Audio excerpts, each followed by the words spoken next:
এ পর্যায়ে আপনাদের সম্মুখে বক্তব্য নিয়ে আসছেন নবনির্বাচিত vice chairman Mosammat Khairul Akhtar. 2 minute কি শুনবেন নাকি দিয়ে দেবো ব্যারিস্টারকে? সম্মানিত উপস্থিতি, আসসালামু আলাইকুম। আজকে যারা এত সুন্দর আয়োজন করেছে তাদেরকে অসংখ্য ধন্যবাদ জানাচ্ছি এবং হিন্দু যারা আছেন তাদেরকে আমার আদাব। আমরা শুধু কবিতায় পড়েছি যে আমাদের দেশে হবে সেই ছেলে কবে, কোথায় না বড় হয়ে নাকি কাজে বড় হবে।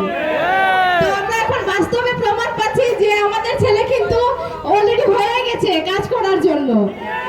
তো আমাদের হচ্ছে ওই কবিতাটা এতদিন পড়ে এসেছি তো মাথায় ছিল আর কি, আর এখন সেটা বাস্তবে প্রমাণ পাচ্ছি যে না, আমাদের দেশেও এমন ছেলে আছে যে নাকি শুধুমাত্র কথায় নয় কাজে বিশ্বাসী।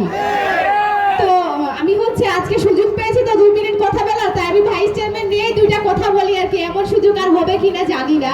তো আমি হচ্ছে ব্যারিস্টার সাইদুল হক সুমন ভাইয়ের কাছে একটাই অনুরোধ জানাবো যে মানুষের মুখে অনেকবার শুনেছি ভাই যে ভাই যারা হচ্ছে ভাইস চেয়ারম্যান আছে এদের নাকি কোনো কাজেই নাই। তো এই বদনামটা যেন আমার দিক থেকে আমরা না শুনি, সেদিকে অবশ্যই একটু লক্ষ্য দিবেন আর কি। আসলে যে হচ্ছে ভাইস চেয়ারম্যানের কিছু আছে সেটা যেন আসলে করে দেখান তিনি। আর হচ্ছে যে আমরা হচ্ছে ইতিমধ্যে প্রমাণ পেয়েছি যে গতকাল হচ্ছে শুকনো খাবার বিতরণ করা হয়েছিল, সেই জায়গাতে হচ্ছে ব্যারিস্টার সাইদুল হক সুমন ভাই আমাদেরকে 10টা করে নাম দিয়েছিল, সেজন্য তাকে অসংখ্য ধন্যবাদ জানাচ্ছি। এই প্রথম মনে হয় কোনো ভাইস চেয়ারম্যানকে 10টা করে নাম দেওয়া হয়েছে। তো আমরা আশাবাদী পরবর্তীতেও তিনি আমাদেরকে কাজ দিবে এবং তার মাধ্যমে আমরা হচ্ছে মানুষের পাশে দাঁড়াতে পারবো। কেননা তারা যদি আমাদেরকে কাজ না দেয় তাহলে যে পরিমাণ মানুষ আমাদেরকে ভোট দিয়েছে, পরবর্তীতে যখন নির্বাচন হবে না তখন শুধুমাত্র একটা ব্যালট পেপার থাকবে।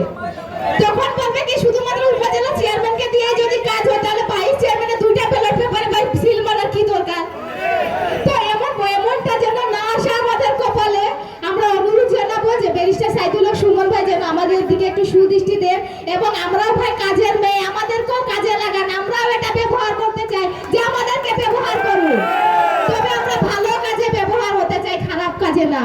আর আমাদের বিশ্বাস আমাদের যিনি উপজেলা চেয়ারম্যান আছেন তিনিও অত্যন্ত ভালো মনের মানুষ, তার দ্বারাতেও আমরা হচ্ছে আপনাদের পাশে দাঁড়াতে পারবো এবং এমপি সাহেবও অনেক ভালো মানুষ, তার দ্বারাতে হচ্ছে আমরা আপনাদের পাশে দাঁড়াতে পারবো এবং এটা প্রমাণ করতে পারবো যে ভাইস চেয়ারম্যানরাও ভাই পারে। ধন্যবাদ সবাইকে আমার কথাগুলো মনোযোগ সহকারে শোনার জন্য। আসসালামু আলাইকুম। ধন্যবাদ। আসসালামু আলাইকুম। হিন্দু ভাইদের প্রতি আদাব। আমি বক্তব্য লম্বা করবো না, 1 মিনিটে 2টা প্রস্তাব করবো। আপনারা মনোযোগ দিয়ে প্রস্তাবগুলো শুনুন, এমপি সাহেবের কথাগুলো শুনবেন। 1 নম্বর প্রস্তাব হলো আলহাজ আবুল হোসেন আখন্দ হত্যার বিচার চাই। 2 নম্বর প্রস্তাব হলো বাজারে সব দাবি আপনারা তুলছেন, আমার একটা দাবি, এই দাবি হইল খাসা বাজার যে আছে, খাসা বাজারে এক ব্যবসায়ী ভাই ওই দিন দেখতে সুটেলে দৌড় দিছে। আমি ভাই হই যা হয় ভাই আইয়া হই, আরে ভাই আইয়া হই ভাই গীতা এখন গে বেটা বাথরুম তো আর ভাই না, মসজিদ উঠে সব তালা মারা। তখন আজকে আমার একটা প্রস্তাব, আমার মালিক ভাই কিন্তু এই দেশের আমাদের সোনারগাঁয়ের উন্নয়নের একজন উপকার, ওনার কাছে আমি একটা দাবি করবো, আমরা এমপি সাহেব সহ উপজেলা চেয়ারম্যান সাহেব সহ আমরা যেগুলো আছে বাজার ঢুকবো, ওনার কাছে দাবি হইলো কাঁচা বাজারে একটা বাথরুম করে দিতে যাতে ব্যবসায়ী সম্মানিত উপস্থিতি,